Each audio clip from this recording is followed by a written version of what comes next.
En fait, Christophe a parlé de microcapitalisme. Le rapport que j'ai écrit pour Génération Libre, c'est un peu le prolongement de quelques pages de microcapitalisme qui parlait du logement et que j'ai voulu développer un peu plus et compléter aller jusqu'au bout du raisonnement et développer le raisonnement jusqu'au bout. Je vais vous faire une petite introduction du rapport. On va caler ça sur une vingtaine de minutes. L'idée, c'est aussi d'avoir vraiment vos questions et d'avoir un échange avec vous. On est en petit effectif, donc profitons-en. Profitons-en pour échanger, profitez-en pour réagir, pour dire si vous êtes d'accord, pas d'accord, si vous avez des questions. L'idée, c'est de faire quelque chose d'assez interactif sur ce rapport qui sort aujourd'hui. Quelques éléments d'abord de diagnostic sur le logement. C'est pas inutile de rappeler un certain nombre de choses parce que assez souvent on a, en tout cas je trouve que le débat public n'est pas très juste sur la situation du logement en France. Un premier constat d'abord, c'est quelques bonnes nouvelles sur le logement. On a un nombre de logements qui est assez élevé en France. On est autour de 590 logements pour 1000 habitants. La moyenne de l'OCDE c'est 460. Donc en fait, on a beaucoup plus de logements que nos amis de l'OCDE. On est l'un des pays les mieux lotis en termes d'offres de logements, après la Grèce, dirons-nous. Donc ça, c'est une première bonne nouvelle. La deuxième bonne nouvelle, c'est que les conditions de logement se sont assez largement améliorées depuis 50 ans, à la fois en termes de surface et en termes de surface disponible par personne. Alors, il y a de moins en moins de personnes par logement. On est passé de 3,1 personnes en 1970 à 2,3 aujourd'hui, notamment à cause des recompositions familiales. Donc on est moins nombreux dans les logements, mais la surface globale des logements a augmenté. Et donc la surface par personne a encore plus augmenté. On est passé de 23 mètres carrés par personne en 1970 à 40 mètres carrés. Donc on a pratiquement 2 fois plus de surface par personne qu'aujourd'hui. Effectivement, si vous discutez avec vos parents, vos grands-parents, vous allez entendre des histoires d'enfance avec des chambres d'enfants avec 3 personnes. Voilà. Et en fait, on l'oublie, mais on a des conditions de logement qui sont assez largement meilleures que celles qu'on avait historiquement. Un autre élément sur le logement en France, on est 64% des Français sont propriétaires. C'est pas un très gros chiffre, hein. La moyenne européenne est à 70%, donc on est plutôt moins propriétaires que les autres pays. Assez étonnamment, et ça peut paraître paradoxal, mais c'est assez intéressant, ce sont plutôt les pays les plus pauvres en Europe qui sont les plus propriétaires. Des pays comme l'Allemagne, la Suisse, l'Autriche ont ont des taux de propriétaires assez bas. La France et le Royaume-Uni sont également plutôt parmi les pays qui ont assez peu de taux de propriétaires. Les pays d'Europe de l'Est ont beaucoup de propriétaires, alors c'est aussi lié à la privatisation des logements qui avait eu après la Révolution en des années 89. Mais voilà, on a un taux de propriétaire qui est relativement bas. Sur un plan, alors on doit évidemment laisser aux gens le droit d'être propriétaire ou locataire. Sur un plan national, la France a beaucoup poussé la propriété. C'est pas forcément économiquement une excellente idée, parce que le marché du travail a plutôt besoin de gens qui sont assez mobiles et qui peuvent éventuellement changer de bassin d'emploi, et la propriété est un frein à la mobilité. Donc je dirais l'orientation en faveur des propriétaires de la France n'est pas forcément une orientation qui se comprend d'un point de vue économique. Donc tout ça, c'est plutôt des bonnes nouvelles sur le logement. Il y en a quand même des moins bonnes, et elles concernent surtout la frange la plus modeste de la population. On a eu depuis 1970 clairement une séparation de plus en plus forte entre ceux qui sont propriétaires et ceux qui sont locataires en termes de revenus. C'est-à-dire que l'écart de richesse entre un propriétaire et un locataire c'est considérablement accru, et en réalité, devenir propriétaire en France, c'est aussi un moyen de s'enrichir. C'est un point qui est important, qu'il faut garder en tête, c'est qu'aujourd'hui, pour des raisons qui sont liées à la hausse des prix de l'immobilier, qui elle-même est liée à d'autres facteurs, notamment monétaires, mais aujourd'hui, l'accès à la propriété est une façon de s'enrichir. Les Français l'ont très bien compris. C'est aussi assez facilité fiscalement. Et donc, on a des gens qui veulent être propriétaires, soit parce qu'ils décident d'être propriétaires et qu'ils aiment ça, soit parce qu'ils savent très bien que d'un point de vue patrimoine, c'est plutôt une bonne chose. Ça, c'est autant on peut tout à fait vouloir légitimement être propriétaire, autant le biais de l'État en faveur des propriétaires versus les locataires n'est pas forcément justifié. Et même à mon avis très discutable.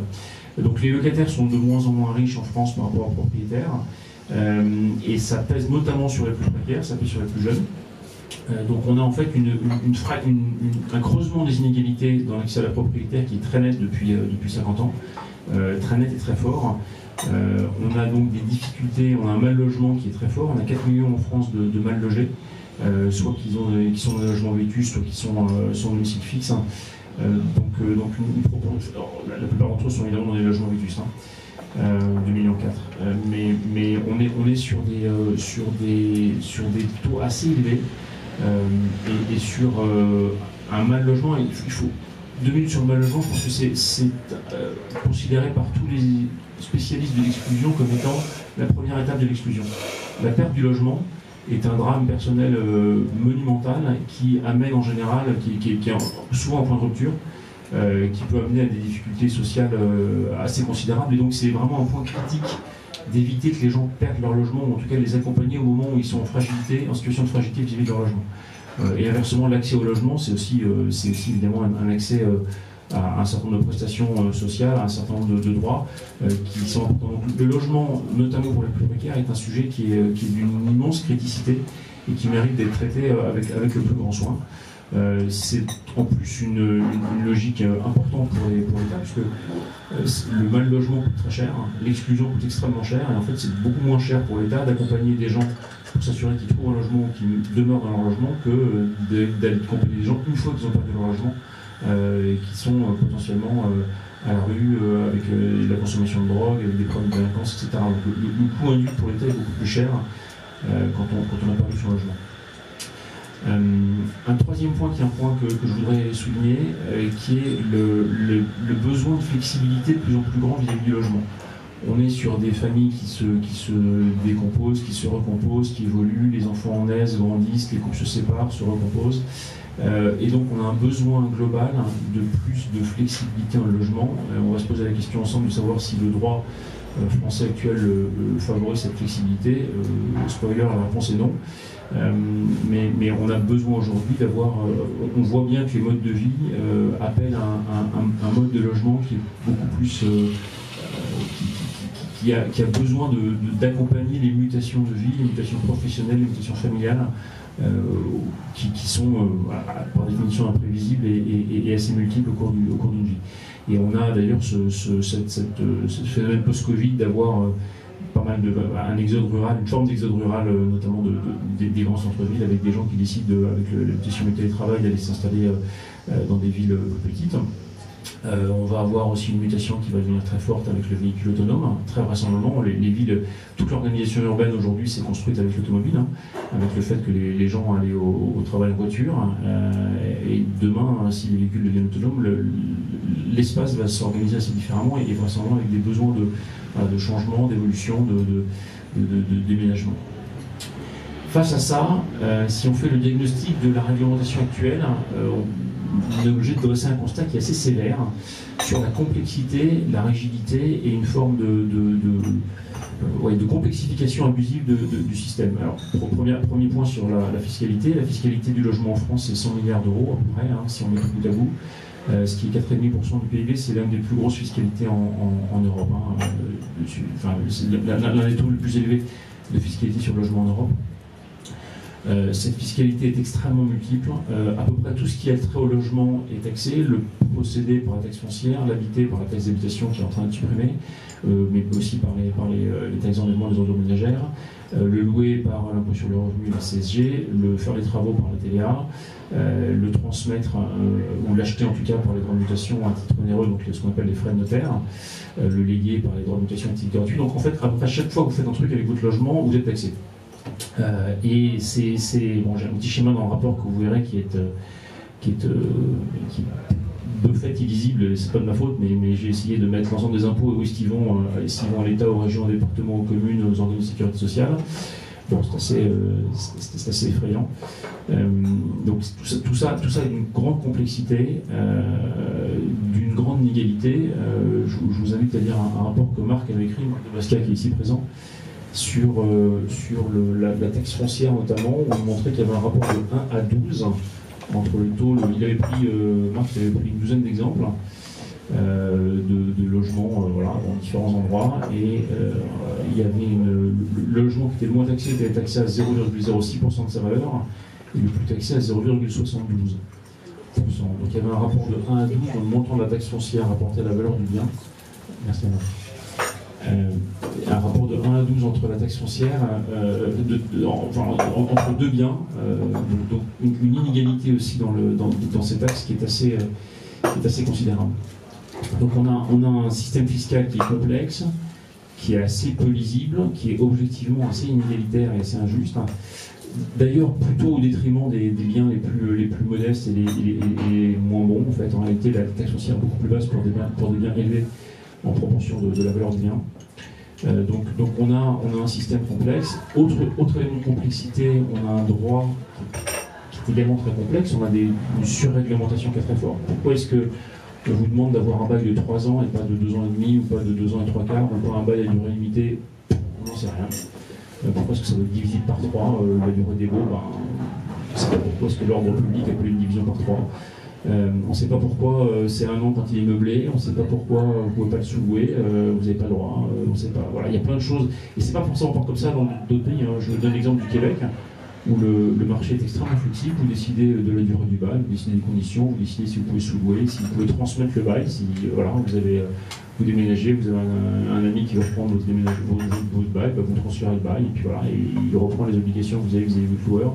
Donc il y a des pays où c'est beaucoup plus simple, beaucoup plus facile, et il se trouve que ces pays aussi ont un certain nombre d'avantages, et notamment un des gros avantages qu'ils ont, c'est qu'il y a beaucoup moins de logements vacants.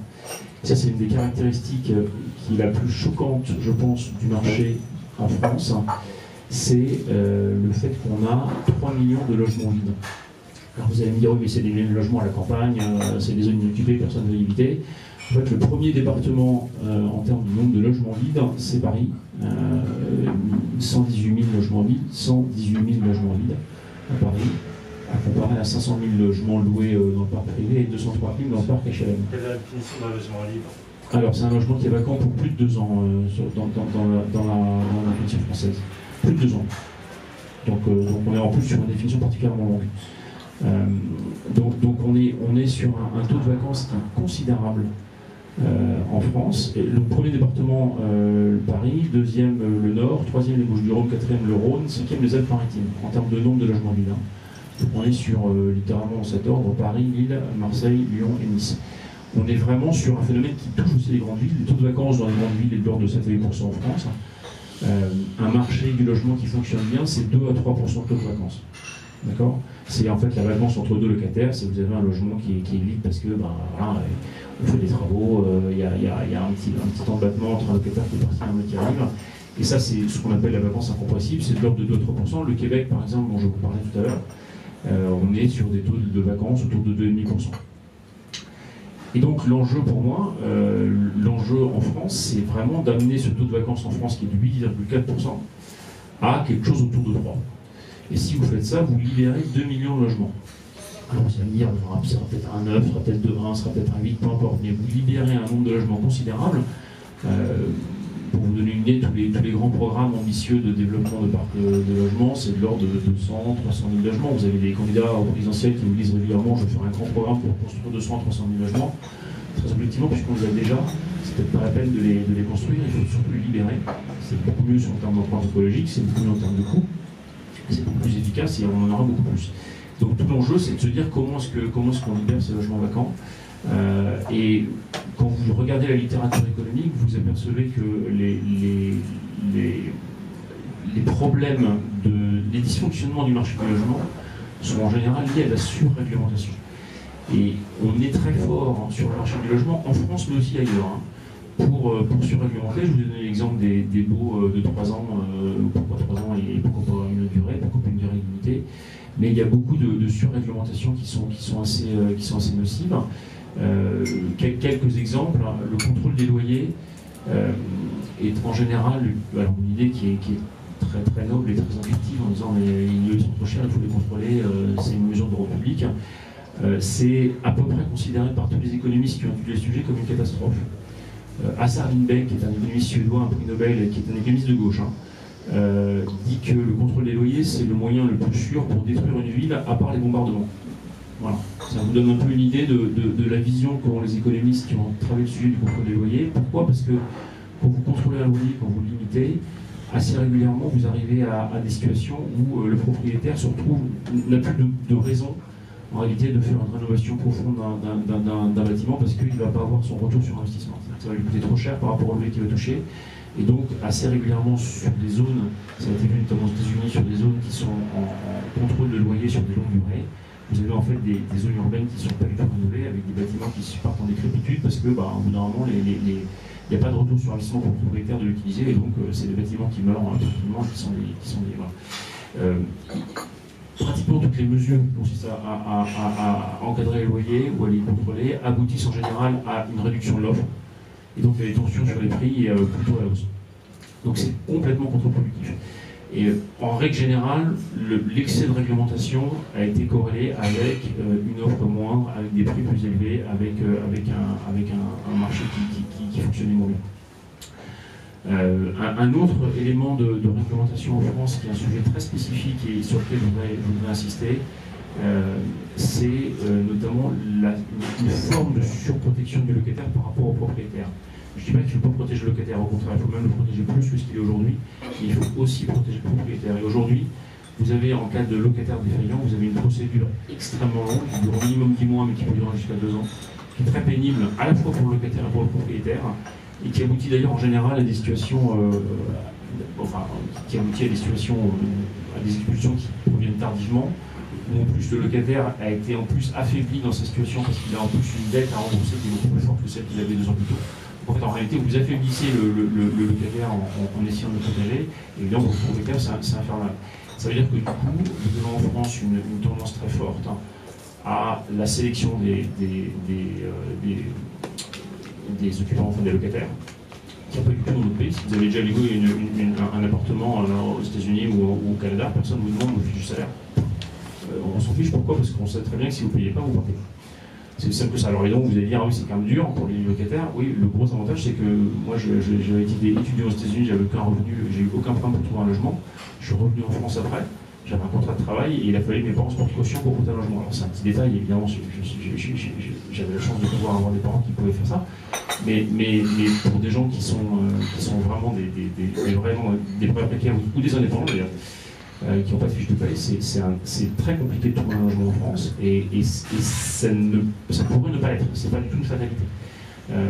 On n'est pas du tout obligé de sélectionner les locataires, les propriétaires le font parce qu'ils ont peur de se retrouver en défaut de paiement et parce qu'ils ont peur de la longueur de la procédure d'expulsion. C'est mieux comme ça, Marc? Vous m'entendez bien, hein? Je pourrais parler sans micro, mais c'est pour la prise de son. Hein. Gentil, merci. Voilà. Je parlais plus loin, ce sera plus agréable.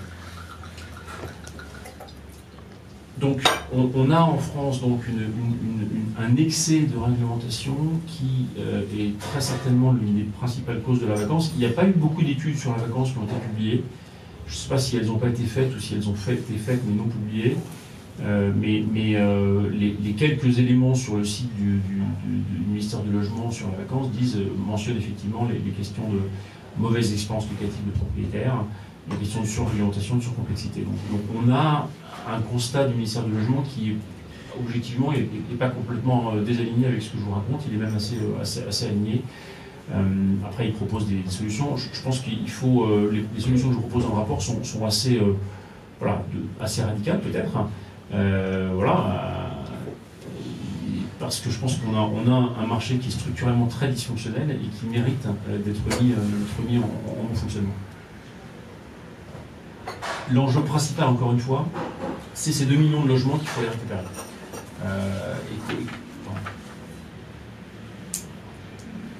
Ces 2 millions de logements qu'il faut les récupérer. Et je propose dans le rapport trois mouvements. Libérer, protéger, inciter, trois axes de politique publique pour aller récupérer ces logements vacants et pour les remettre sur le marché. Libérer, protéger, inciter. Donc le premier axe, c'est libérer. Et l'idée, c'est de dire, votre bail est libre. En fait, à partir du moment où vous êtes d'accord avec votre locataire sur le type de bail que vous faites, grosso modo, vous en choisissez les termes. Vous décidez si c'est une durée de 1 an, de 2 ans, de 3 ans, de 4 ans, si c'est une durée limitée. Si c'est une durée, par exemple, vous décidez de reprendre votre bien, parce que c'est un bien qui est à un endroit où vous aimez mieux passer aux vacances, donc vous le reprenez en août si le locataire en est d'accord, vous mettez d'accord avec le locataire s'il peut sous-louer, s'il peut transférer le bail. Grosso modo, il y a un minimum d'encadrement qui est notamment lié au côté salubrité du logement, ça c'est non négociable. Évidemment, il y aura une question de louer des logements qui ne sont ni salubres ni sûrs d'un point de vue sécurité, notamment électrique. Mais grosso modo, à partir du moment où vous mettez l'accord avec votre locataire, ma foi, on se dit. Donc il n'y a pas de limite arbitraire fournie par l'État sur votre relation avec votre locataire.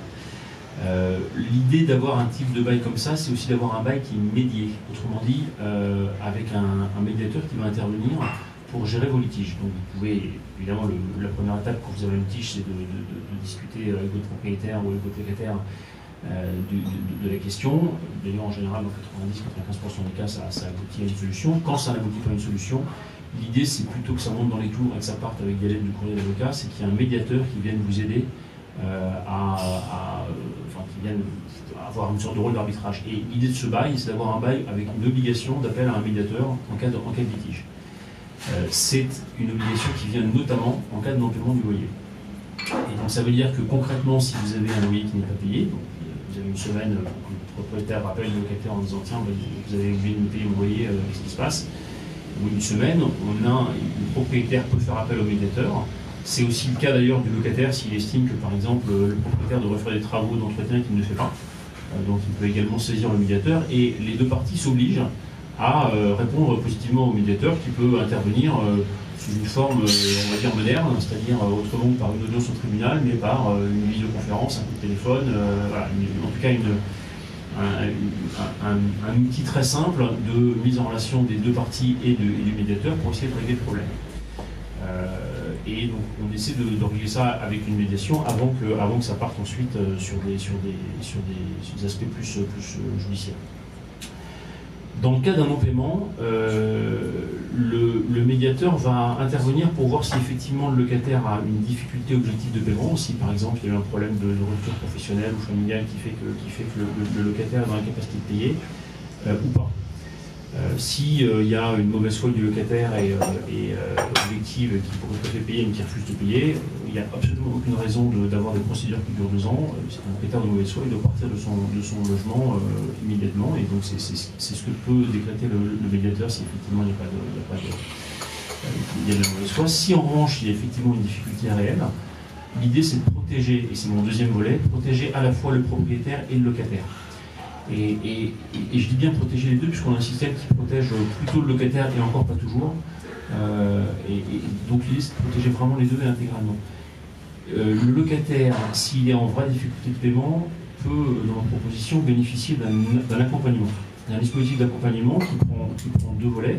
D'abord un accompagnement personnel, social sur sa situation, qu'il peut prendre, et puis également un accompagnement sous forme d'un prêt qui va lui permettre de payer toute une partie de son loyer pendant une durée donnée, le temps de régler ses problèmes personnels. Ça peut être aussi le temps d'aller déménager dans un bien qui est plus adapté à sa situation, d'aller déménager dans un bassin d'emploi qui est plus adapté à sa formation. Donc en fait l'idée c'est de travailler avec le locataire qui est en difficulté sur un projet personnel, de l'accompagner pendant son moment où il est encore en difficulté, pour éviter qu'il ne bascule dans une situation sociale plus critique, et en même temps ça permet de sécuriser le propriétaire dans la perception de son loyer. Il y a un devoir de solidarité, mais ce devoir doit être porté par l'État. Il ne doit pas être porté par le propriétaire. C'est-à-dire que le propriétaire, il ne faut pas que le logement soit une loterie où il y a quelques tickets perdants de temps en temps et où un propriétaire récupère un ticket perdant et perd 2 ans de loyer. C'est pas juste en fait. Donc le propriétaire est aussi sécurisé dans ses loyers. Et le locataire est sécurisé dans son projet de vie avec cette logique d'accompagnement. Alors vous allez me dire ça va coûter cher, mais en fait pas tellement, puisque c'est une logique de prêt. Et donc en fait si vous faites un calcul, on est sur des montants de prêt qui sont de l'ordre de 400 millions par an, donc qui sont remboursables, donc c'est pas une dépense pour l'État. Et après si vous estimez un taux de non-paiement, parce que peut-être que certains de ces prêts ne sont pas remboursés pour des raisons X ou Y, vous avez quelques dizaines de millions d'euros par an de coûts, donc c'est assez faible en fait en réalité, et c'est infiniment plus faible que toutes les dépenses sociales qu'on peut avoir avec des gens qui sont en vraie difficulté. Donc c'est un calcul, c'est un dispositif de solidarité et de fraternité, j'allais dire élémentaire, mais c'est aussi un dispositif intelligent pour le public. Et l'idée c'est d'avoir une protection permanente du propriétaire et du locataire. Alors évidemment si le locataire décide de ne pas prendre l'accompagnement, ou s'il n'y est pas éligible parce qu'il a effectivement des revenus qui lui permettraient parfaitement de payer son loyer et qu'il n'a aucune raison objective de refuser de le payer, il doit quitter le bien rapidement. Et donc le propriétaire est sécurisé dans la capacité à récupérer son bien rapidement. Ça veut dire que, quand je dis rapidement, c'est été comme hiver. Donc ça remplace le dispositif de trêve hivernale, qui est un dispositif de protection à mi-temps. L'hiver, vous protégez le locataire, l'été, vous protégez le propriétaire. Nous, on pense, chez Génération Libre, que les propriétaires et locataires méritent d'être protégés à plein temps, été comme hiver. Donc le locataire protégé en permanence avec cette logique d'accompagnement par un prêt, et le propriétaire protégé en permanence de sa capacité à récupérer son bien. Ça veut dire que, comme le propriétaire est protégé, il n'a pas à demander, à faire cette question intrusive de dire montrez-moi vos 3 fiches de salaire quand il a un locataire. Ça doit être interdit. Et donc n'importe qui peut venir et demander à être logé. Et si effectivement il est prouvé que le locataire a refusé un logement, le propriétaire a refusé un logement à un locataire qui se plantait devant lui sous des raisons non explicables ou non expliquées, il peut être poursuivi pour discrimination. L'idée, c'est vraiment de permettre au locataire, à n'importe quel locataire, qu'il soit salarié ou non, d'avoir un accès au logement. C'est la logique du logement pour tous qui est le titre de la note. Et donc, c'est d'éviter cette discrimination à l'accès au logement qu'on a aujourd'hui, qui est une des conséquences, un dommage collatéral d'un droit qui n'est pas très bien conçu. Ça, ce sont 2 mesures qui devraient permettre déjà assez largement de fluidifier le logement, et j'en ai proposé une 3e si elle n'était pas suffisante, qui est inciter. Il peut être résumé d'une façon assez simple, qui est de fiscaliser l'usufruit et de défiscaliser l'usage. Autrement dit, c'est celui qui dispose de l'usufruit du bien, enfin c'est le fait de disposer de l'usufruit du bien qui fait qu'on paye l'impôt. Donc essentiellement, le propriétaire en fait paye l'impôt. Tous les impôts liés à l'utilisation du bien sont supprimés ou rebasculés sur la possession. Autrement dit, si vous louez votre appartement, vous n'êtes pas taxé, on supprime la taxation sur les revenus locatifs. On supprime la TVA sur les travaux, donc le propriétaire a un régime comparable à celui des entreprises, donc sans TVA sur les travaux. On supprime la taxe d'habitation. On supprime les droits de mutation à titre onéreux, donc les frais notaires, et on concentre la fiscalité sur la taxe foncière, qui du coup augmente. Ça se fait, globalement, ça se fait quand même avec une baisse de fiscalité parce qu'on remplace un certain nombre de niches fiscales qui sont aujourd'hui assez peu efficaces. On en a pas beaucoup parlé, mais il y a de l'ordre de 20 millions de niches fiscales qui sont faites pour promouvoir notamment pour promouvoir des programmes de construction, Pinel, de Normandie, etc., qui sont en général dénoncés par la Cour des comptes pour une efficacité. Donc il y a il y a 66 programmes de niches fiscales, dont le plus ancien date de 1936, qui sont dénoncés par la Cour des comptes pour leur inefficacité. Donc on en supprime une grande partie, ce qui permet de financer deux baisses d'impôts qui sont la suppression de l'imposition des revenus par l'imposition des revenus et la suppression de la TVA sur les travaux. Donc ça permet déjà, dans un premier temps, d'avoir une baisse, enfin à fiscalité constante, on va dire, une baisse du coût d'usage du bien, et donc une incitation pour les propriétaires d'utiliser son bien. Vous avez un deuxième volet fiscal qui est la refonte de la fiscalité locale, où on supprime la taxe d'habitation, on supprime le droit de mutation à titre onéreux, donc les frais notaires qui vont essentiellement, pour la plus grande partie d'entre eux, au département. Et on les remplace effectivement par la taxe foncière. Donc ça veut dire que soit les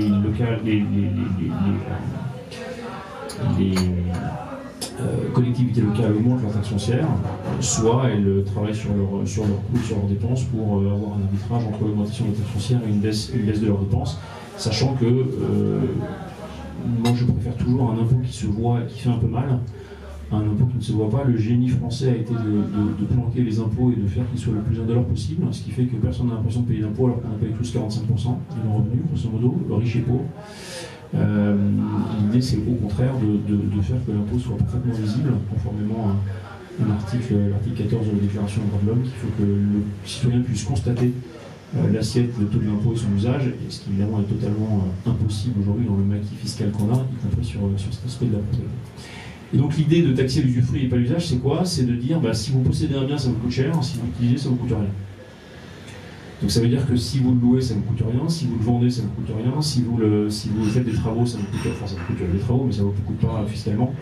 En revanche, si vous le possédez et que vous n'en faites rien, là effectivement vous allez payer assez cher parce que la taxe foncière va probablement augmenter. Et donc ça incite l'utilisation au maximum du bien, ça incite d'avoir un bien qui est assez bien dimensionné à ses besoins, parce que si vous êtes 2 personnes dans 300 mètres carrés, bah oui, vous allez payer beaucoup d'impôts, donc vous pouvez toujours le faire, hein, mais ça va vous coûter très cher. Et peut-être que ça va vous coûter moins cher de vous déplacer dans un logement un peu plus petit et donc avec une meilleure adaptation du logement aux besoins. Donc toute cette logique fiscale, c'est aussi une logique qui permet de faire que les besoins et l'offre soient beaucoup mieux alignés. Ça permet d'avoir une fiscalité plus simple, ça permet d'avoir une lisibilité entre les différentes collectivités locales, puisque vous avez un impôt qui est plus concentré, qui est plus lisible et dont les taux sont plus facilement comparables d'une collectivité à l'autre. Donc ça permet aussi d'avoir entre les différentes collectivités une meilleure visibilité fiscale. Voilà donc un peu les 3 principes qu'on a mis dans le rapport. L'idée c'est vraiment de mettre ces 2 millions de logements, enfin de ramener le taux de vacances de 3 millions, enfin le nombre de logements vacants de 3 millions à 1 million, d'arriver à libérer vraiment le logement, de permettre un meilleur accès au logement, notamment pour les plus précaires, d'avoir une vraie protection du locataire, d'avoir une vraie protection du propriétaire, et d'avoir donc un marché du logement qui soit plus fluide, vraisemblablement avec des prix locatifs qui devraient baisser si on fait ça. En toute logique, puisqu'il y aura une meilleure offre, il y aura une réduction du risque locatif pour les bailleurs. Voilà, en quelques mots, l'idée du rapport. J'ai un peu plus de temps que prévu, désolé. Mais voilà, en tout cas, je serai ravi d'écouter vos questions, vos remarques, vos retours sur ce rapport.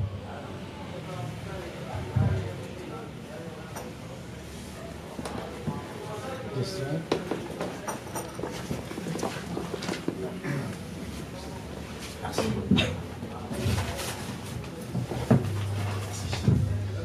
Bonjour. Vous avez dit qu'il fallait davantage protéger les locataires qui ne le sont aujourd'hui.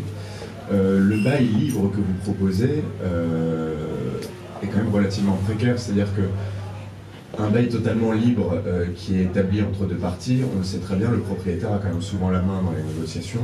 On peut très bien imaginer que s'il propose à son locataire de récupérer le bien 1 mois par an, comme vous le suggériez en août, pour passer ses vacances dedans, dans un marché très tendu comme celui de la Côte d'Azur, par exemple, il trouvera toujours un locataire qui sera d'accord pour concéder ça. Donc, est-ce qu'il n'y a pas là une précarisation du locataire dans un bail qui est totalement librement établi? Est-ce que vous n'avez pas peur en fait que sa sécurité soit amoindrie, quoi?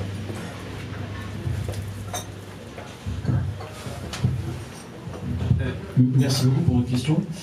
En fait, le rapport de force aujourd'hui sur le marché du logement, vous avez raison, est souvent plutôt en faveur du propriétaire que du locataire, précisément parce que le locataire a du mal à se loger. Et donc l'objectif des solutions que je propose, c'est de fluidifier le marché du logement pour rétablir cet équilibre entre le locataire et le propriétaire. Si vous mettez 2 millions de logements vacants sur le marché, c'est absolument clair que l'équilibre va se décaler en fonction du propriétaire et du locataire. Après, il y a toujours un marché. Plus vous allez grever un bien par des contraintes, moins vous allez pouvoir en exiger un loyer. Malgré tout, on n'est quand même pas dans un marché où il y a une asymétrie complète entre le propriétaire et le locataire. Il y a quand même des règles de marché qui sont aujourd'hui plutôt en faveur du propriétaire, mais il y a quand même il y a toujours un équilibre qui se crée.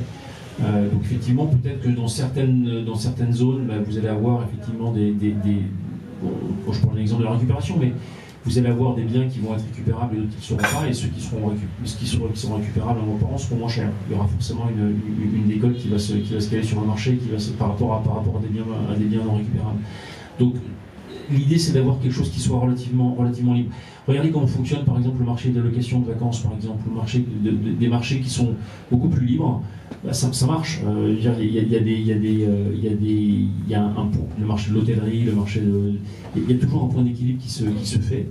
Ce qui est important globalement dans l'échelle du marché, c'est de s'assurer qu'un maximum de logements soit disponible, justement pour rétablir cet équilibre entre le locataire et le propriétaire par l'offre en fait, par le fait qu'il y ait beaucoup d'offres disponibles. En fait, la seule solution pour rétablir un équilibre entre le propriétaire et le locataire, c'est de s'assurer que la quantité de logements actuels, qui est assez grande, assez nombreuse, assez considérable, soit plus accessible pour les locataires. Et alors justement, qu'on n'a pas besoin de nouveaux logements, entre guillemets, qu'est-ce que c'est ce million de logements qu'il faudrait construire, ce chiffre qui est brandi par le ministère du Logement, par la Fondation Abbé Pierre, par tous les acteurs du logement. Et je sais pas pourquoi est-ce qu'on veut construire 1 million de logements alors qu'il y en a 3 millions qui sont libres en fait. En réalité, encore une fois, si vous regardez le logement en France, vous avez plus de logements que dans le reste de l'Europe par million d'habitants, vous avez des bonnes surfaces par habitant, vous avez un parc de logement social, on n'en a pas parlé, mais qui est assez étoffé. 17% du logement est du logement social contre 9% en moyenne pour le CDE, donc on a un parc de logement social qui est très étoffé, en revanche avec des critères d'admission qui sont très larges. Autrement dit, 2/3 des gens sont éligibles au logement social, au parc HLM, et donc le logement social n'est pas du tout concentré sur les gens qui en ont le plus besoin. Donc vous avez 5 ans d'attente et 1,9 million de gens qui sont en demande de logement social, non pas parce qu'on manque de logement social, mais parce que les critères sont extrêmement larges et que ça tourne très peu. En réalité, une fois que vous avez récupéré un logement social, quel que soit votre revenu, y compris si vous avez des revenus moyens, voire moyens supérieurs, vous y restez le maximum parce qu'effectivement, c'est un très bon deal. Et donc ça tourne tous les 20 ou 25 ans. Donc en fait, en réalité, on a un marché qui est très peu fluide, qui est très bloqué. Et c'est ça qui crée les problèmes de friction et qui sont notamment sur les plus précaires. Donc c'est vraiment ce que je dénonce dans le livre, hein. C'est qu'on n'a pas un manque objectif de logement, on n'en a pas. Je veux dire, si vous regardez les stats et si vous regardez le compte, on a des logements. Ils sont juste mal utilisés, et notamment on a une très grande partie de logements vides. Donc c'est vraiment une logique de dire la question est moins dans rajouter, construire, aller chercher du foncier, parce que objectivement c'est pas la meilleure réponse, à la fois d'un point de vue social, d'un point de vue économique et d'un point de vue écologique. La meilleure réponse, c'est de se dire ce qu'on a déjà, on l'utilise mieux, et on s'assure que tout ce qui est utilisable comme logement est utilisé avant tout. Et c'est là où on va récupérer un équilibre. Mais tout ce que je vous dis ce sont des chiffres objectifs. Hein. Le fait qu'on a plus de logements par personne que l'OCDE, c'est un chiffre objectif. Le fait qu'on a plus de logements sociaux que la moyenne européenne, c'est un chiffre objectif. Le fait qu'on a gagné 17 mètres carrés par personne en 50 ans, c'est un chiffre objectif. Donc tout ça, c'est... On travaille sur les mauvais sujets, on travaille sur un sujet de rajouter du volume et de la construction, alors que le vrai sujet, c'est de fluidifier le marché. C'est vraiment le message de la note, hein. C'est que le sujet, c'est qu'on a un marché qui est très dysfonctionnel et qu'il faut vraiment le faire mieux fonctionner. Il y a 2 chiffres objectifs quand même, c'est les projections démographiques. Oui, c'est-à-dire le rapport de la commission Rebsamen a établi que les projections démographiques nous imposent de construire plus de logements, notamment dans les zones tendues, et de densifier les villes. Moi, je veux bien, mais si vous avez 115 000 logements à Paris qui sont vides, il faut peut-être les occuper quand même. Je ne pense pas qu'on parle de 115 000 personnes à venir dans les 30 ans. Après, si vous avez des... Non, mais s'il faut continuer à construire des bâtiments, je ne dis pas qu'il ne faut pas construire des bâtiments, hein, excusez-moi si vous avez compris ça, mais il faut effectivement, on va continuer à construire des bâtiments pour s'adapter à la hausse démographique. Encore qu'on verra, on verra ce que donne la hausse démographique, mais je ne suis pas sûr qu'on va... Pardon ? On va continuer à construire des logements pour faire venir des immigrés, parce que c'est eux qui les construisent. Alors, c'est une blague. Ok. Donc on va surtout qu'on puisse continuer à augmenter l'offre de logement, pourquoi pas, mais encore une fois, quand on a 3 millions de logements qui sont vides, on va déjà commencer par les remplir. Ça me paraît un peu du bon sens quand même. En tout cas, ça me paraît le point de départ, et ça ira toujours beaucoup plus vite, alors beaucoup plus vite, d'arriver à libérer un parc de logements qui est déjà existant, qui est déjà construit, qui est déjà disponible, que de construire de nouveaux logements. C'est mieux pour à peu près sur tous les plans en fait, en réalité. Oui, allez-y. J'ai une petite question, deux questions fiscales. Vous parliez de la taxe foncière.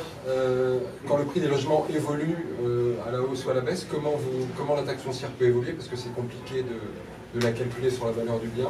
Et mon autre question, c'était l'imposition sur les plus-values immobilières. À une époque, il y avait un dégrèvement de 5% par an, donc au bout de 20 ans, il n'y avait plus de plus-value. La loi a changé, il est passé à 30 ans avec quelque chose qui est très peu dégressif, c'est-à-dire que vous défiscalisez que sur les dernières années. Cette notion de 30 ans en plus, quand vous investissez sur un bien immobilier, vous investissez sur du long terme, et quand la loi change a posteriori sur la fiscalité, moi ça me paraît délirant que quelqu'un qui aura acheté un appartement à 60 ans, dise dans 30 ans j'aurai 90 ans, donc statistiquement je suis mort. Et que personne n'ait porté ça au Conseil constitutionnel ou en disant c'est pas normal que la loi, la fiscalité évolue a posteriori sur des choses qui ne sont pas Alors, sur la taxe foncière, donc on peut partir du principe que la taxe foncière est proportionnelle. Alors, vous pouvez discuter exactement sur quelle base, mais mettons la valeur locative du bien. Donc, ça peut être un pourcentage de la valeur locative du bien qui correspond à peu près à un pourcentage de la valeur du bien. Ça me paraît. Ce qui est important, c'est que l'assiette soit la même dans l'ensemble de la France et que ça puisse être comparable d'une collectivité à l'autre. C'est qu'on puisse vraiment, de façon beaucoup plus claire qu'aujourd'hui, parce que les taux aujourd'hui sont pas très clairs, parce que c'est en fonction d'une valeur locative qui n'a pas été actualisée. Donc aujourd'hui, il y a d'ailleurs un programme d'actualisation des valeurs locatives et des assiettes de la taxe foncière qui doit démarrer en 2026, vraiment, qui est un peu long terme, et c'est ce que Marc dénonce, c'est le fait que les assiettes de la taxe foncière n'aient pas évolué, et c'est ça qui notamment crée cette inégalité dans la taxe foncière. Donc l'idée, c'est d'harmoniser ça avec une assiette commune, et de façon à ce que les taux soient vraiment comparables d'une collectivité à l'autre, et que la taxe foncière qui vienne ensuite alimenter communes, départements, régions. Après, on peut discuter de la façon dont on organise le territoire, mais dans l'état actuel des choses, communes, départements, régions, vous avez une assiette qui est la même dans l'ensemble sur l'ensemble de la France, et un taux commune qui s'additionne à un taux région, qui s'additionne à un taux département. Donc vous avez le global avec chacune des contributions de chacun des échelons. Sur l'imposition sur la plus-value, moi ce que je propose en fait, c'est de travailler sur la plus-value par rapport à une valeur déclarée, une valeur qui évolue du bien. C'est-à-dire que à partir du moment où vous avez une taxe foncière qui est assez forte, vous payez quelque part la valorisation du bien. Et donc l'idée, c'est que vous avez en fait une valeur du bien qui évolue d'une année sur l'autre, sur laquelle vous allez payer une taxe foncière qui peut être assez substantielle, puisque je propose de taxer l'usufruit. Et donc la plus-value que vous allez avoir, c'est pas l'écart entre votre coût d'acquisition et le coût de revente, c'est l'écart entre la valeur déclarée au moment où vous le revendez, donc actualisé, et votre coût de revente. Et donc c'est en quelque sorte, et là pour le coup vous pouvez le taxer. Là, vous pouvez le taxer assez fortement, puisque ça veut dire que c'est un écart entre une valeur que vous avez déclarée ou que vous avez actualisée et une valeur que vous avez réalisée. Donc là, pour le coup, cette plus-value-là, elle peut être taxée fortement. Mais l'idée, c'est que justement, la plus-value, la durée de possession du bien soit neutralisée dans le prix de cession grâce à la taxe foncière.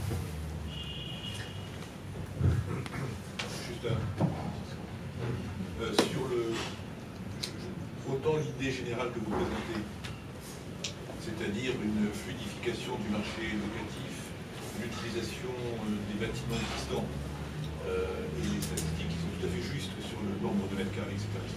Je n'ai pas de sujet.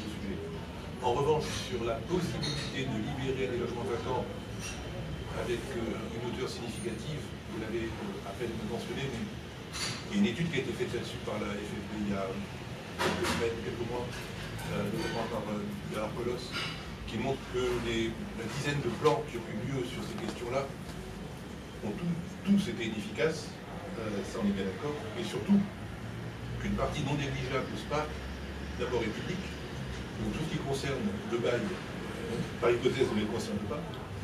Deuxièmement, une bonne partie aussi a un problème, parce que là vous ne l'avez pas évoqué, mais c'est un problème de localisation. Moi, je suis de Lyon par exemple, il y a des milliers de logements disponibles en bon état, etc. à Saint-Etienne, un Lyonnais n'ira pas à Saint-Etienne, c'est tout, comme ça, voilà. Donc, ils restent vacants, ils sont vacants, et qu'il y ait un bail, qui n'est pas un bail, qui est ce que vous voulez, des transports, pas de transport, ils ne veulent pas y aller. Bon. Troisième chose, vous avez aussi monté, vous savez bien, des critères de ce qu'on appelle aujourd'hui l'insalubrité, mais qui, comme vous l'avez évoqué, il y a 30 ou 40 ans, était juste normal. 3 enfants dans une chambre, il y a 40 ans, c'était banal. Aujourd'hui, c'est insalubre. Donc effectivement, quand on monte, voilà, beaucoup de villes, beaucoup de villes aujourd'hui mettent en place des chartes qui interdisent la location ou la construction d'appartements qui n'ont pas la taille minimale pour la surface, enfin pour le nombre de personnes dans la famille. Et donc vous ne pouvez plus le louer ou l'acheter. Donc tous ces critères mis bout à bout montrent que le gain final, même si je suis d'accord si vous voulez sur l'idée, le gain final, à mon sens, est beaucoup plus faible que ça. Donc, je sais pas. Et je ne parle même pas de la question des travaux réels. Comme vous le savez, aujourd'hui, le bâtiment est à environ 110-120% d'activité. Donc, quand bien même vous voudriez faire des travaux pour étouffer votre logement, vous n'avez personne pour les faire en dégageant la fête. Alors, toutes ces remarques sont tout à fait pertinentes. Je vais les prendre une par une. Alors, sur le fait que vous donniez l'exemple de Lyon et Saint-Etienne, effectivement, le taux de vacances et à Lyon et à Saint-Etienne, il est autour de 7 à 8%. Le taux de vacances à Lyon, il doit être à 7, je ne sais pas combien il est dans le rapport, mais 7,5 ou quelque chose comme ça, à Lyon. Dans le Rhône, 69. Donc on est vraiment localement. Enfin, je ne vous dis pas que c'est aussi simple que ça, mais localement, on a vraiment des taux de vacances qui sont dans les grandes villes, qui sont très élevés. Alors, qui peuvent être liés à différentes choses. Vous avez mentionné le parc public. Effectivement, je veux dire, l'État doit balayer devant sa porte et doit s'assurer que effectivement son parc public soit utilisable comme logement. Ça, je veux dire, je suis entièrement d'accord avec vous. L'idée, c'est pas de dire que ça va se faire facilement en claquant des doigts, parce qu'effectivement, il y a certainement des freins très forts. Vous avez mentionné des freins réglementaires. Comme vous l'avez compris, je suis plutôt contre les freins réglementaires, donc je suis bien d'accord avec vous sur le fait que ce sont des freins qui limitent la mobilité et qu'il faut au maximum les enlever. Donc voilà. Après, vous avez également mentionné un autre point qui est un point important, qui est la capacité de production du bâtiment. Là, on a effectivement un énorme sujet. Mais qui est un sujet assez profond sur l'attractivité des formations, l'attractivité des métiers du bâtiment et le fait qu'aujourd'hui on a un secteur du bâtiment qui est à la fois sous-staffé et qui pourrait être monté en compétence de façon assez considérable. Donc là, alors je suis totalement d'accord avec vous, c'est un gros sujet de formation et d'attractivité de la filière globalement, certainement de salaire et autres, mais c'est un autre sujet. Enfin, vous avez raison, et il faut aussi le traiter. Et si on veut effectivement accompagner une remise sur le marché d'un certain nombre de logements qui sont pas forcément en bon état, oui, vous avez raison, il faut également accompagner ça. Enfin, il y a un certain nombre d'accompagnements il y a plusieurs accompagnements qui sont importants à faire. Celui-là en est un absolument majeur. Je suis tout à fait d'accord avec vous. L'idée n'est pas de dire que ça va être facile, mais l'idée est que la politique de logement doit se concentrer sur cet indicateur-là, qui est l'indicateur du taux de vacances. Il n'y a aucune raison qu'on n'arrive pas, je ne dis pas à 0, parce que 0 c'est impossible, mais à 2 à 3%, peut-être 3,5%, parce qu'on est un pays qui est très décentralisé, parce qu'il y a, on est un pays qui est très dispersé, avec beaucoup de petits villages, etc. Donc il y a peut-être effectivement une légère survacance qui fait qu'à la fin vous n'arrivez pas à 3, mais à 3,5, j'en sais rien. Mais ça doit vraiment, pour moi, ça doit vraiment être l'objectif principal des politiques publiques dans une logique de simplification et de fluidification. Si j'ai mal compris, l'origine du taux de vacances, c'est notamment le fait de la peur de tomber sur un mauvais payeur. Alors c'est l'une des causes. Malheureusement, il n'y a pas beaucoup d'études. J'ai pas trouvé d'études qui soient vraiment analytiques sur les raisons de taux de vacances. Mais oui, c'est l'une des raisons qui est parlée. Étienne Blasmer, par exemple, ou même le ministère du Logement, mentionne effectivement que c'est l'un des freins clairement. Mais on a d'un côté, du coup, la peur d'un mauvais payeur, donc une chance de, je ne sais pas combien, mais peut-être 1, 2, 3% de tomber sur un mauvais payeur. Ouais. Et de l'autre côté, 0 payeur. Un investissement avec 3% de risque, ça semble un bon investissement en soi. Alors, par rapport à pas d'investissement du tout, non, sur un bien qui se dégrade. Là pour le coup, là, il y a quand même pas mal d'exemples de gens qui décident juste d'arrêter de mettre leur logement en location parce qu'ils ont une mauvaise expérience. Il y a vraiment beaucoup.